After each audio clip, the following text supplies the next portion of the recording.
मुझे मेरे नाना नानी के घर छोड़ गए थे। जाते वक्त मम्मा ने कहा कि वो मुझे बहुत जल्दी लेने आएंगे। पापा का गोवा में इम्पोर्ट एक्सपोर्ट का बिजनेस फेल हो गया था, तो उसी की बेटर बिजनेस अपॉर्चुनिटीज़ के लिए वो अमेरिका, ऑस्ट्रेलिया, अफ्रीका न जाने पता नहीं कहाँ कहाँ जाते थे। मम्मा भी उन्हीं के साथ ही जाती थी। In starting I was happy, नाना नानी के साथ जो रहना था तो मैं खुश थी। लेकिन धीरे धीरे ना मम्मी पापा की कमी महसूस होने लगी। लाइक मिस करती थी मैं उन्हें। तो मैं उनके लिए ना लेटर बनाती थी।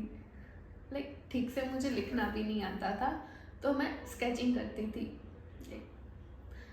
बड़े बड़े वर्ड्स यूज़ करती थी, कलरिंग करती थी, प्रॉपर कार्टून बनाती थी। और लास्ट में हमेशा एक ही क्वेश्चन पूछती थी, क्या वापस कब आ रहे हो मुझे लेने। पापी का हाथ पकड़ती, पोस्ट ऑफिस जाती और लेटर पोस्ट कर देती और फिर वेट करती कि कब मेरे लिए लेटर आएगा, कब मेरे सवाल का जवाब आएगा। लेकिन वो जवाब कभी आया ही नहीं। मैं फिर भी लेटर लिखती, पैपी का हाथ पकड़ती और पोस्ट कर देती।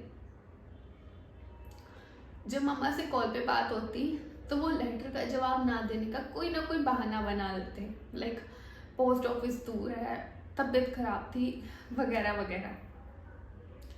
1 साल बाद मम्मा वापस आए with my new baby brother Kiru. I was so jealous क्योंकि वो मम्मा के साथ हर वक्त रहता था पर मैं नहीं। मुझे याद है मैंने मम्मा से मेरे लास्ट लेटर के बारे में पूछा, तो उन्होंने मुझे बताया कि वो लेटर उन्हें इतना ज़्यादा अच्छा लगा कि उन्होंने ना फ्रिज पे चिपका दिया। मैं बहुत खुश हुई, इतनी खुश हुई कि मैं भाग के मेरे कमरे की तरफ गई और एक और लेटर स्केचिंग करने लगी, लाइक एक और लेटर नया बनाने लगी। क्योंकि मैं मम्मा की वो खुशी तभी देखना चाहती थी, मैं मम्मा की वो एक्साइटमेंट तभी फील करना चाहती थी। तो मैंने लेटर बनाया और मैं मम्मा के रूम की तरफ चली गई। जैसे मैं मम्मा के रूम की तरफ गई हूँ ना, तब मैंने देखा कि पैपी मम्मा के साथ बैठे हैं और वो मम्मा को डांट रहे हैं और वो उनसे सवाल पूछ रहे हैं कि वो मेरे क्वेश्चन का जवाब क्यों नहीं देती। मैं उन्हें लेटर पोस्ट करती, उसका कभी कोई रिस्पॉन्स क्यों नहीं देती। तो तब मैंने मम्मा के लेटर का जवाब सुना, तब मैंने मेरे लेटर का जवाब सुना।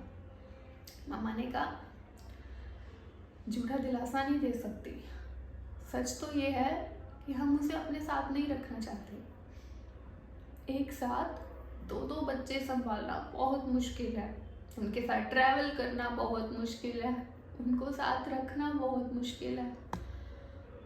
जब ये सुना था ना, बहुत अजीब सी फीलिंग आई थी।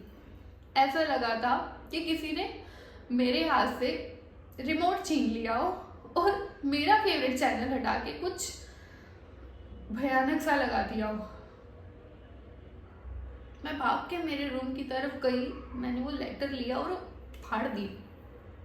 अब 16 ईयर ओल्ड एंड तब मैंने फैसला लिया कि आज के बाद मैं मम्मा को कोई भी लेटर नहीं लिखूंगी, कभी कोई सवाल नहीं पूछूंगी मैं उनसे, ना मम्मा से ना पापा से।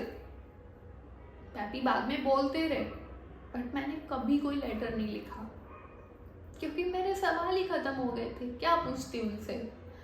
और जब फाइनली मैं पैपी और नानी के घर खुश थी, जब मैं वहां सेटल हो गई थी, मुझे वहां से भी ले गए जब उनको इनकन्वीनियंट लगा। मैं नहीं जाना चाहती थी, फिर भी मुझे लेके गए और मेरे बाद पैपी चले गए। मुझे नहीं रहना था उनके साथ, मुझे नहीं पसंद उनके साथ रहना। मुझे सिर्फ मेरे पैपी और नानी चाहिए थे। जब जरूरत थी तब नहीं थे ना साथ, तो बाद में क्यों आए हो। इसीलिए I just hate my parents, मुझे नहीं पसंद उनका साथ। I just want with my self, मुझे अकेला रहना पसंद है, मुझे नहीं रहना उनके साथ। पहले छोड़ दिया था ना, तो छोड़ के रखो, वापस क्यों आते हो?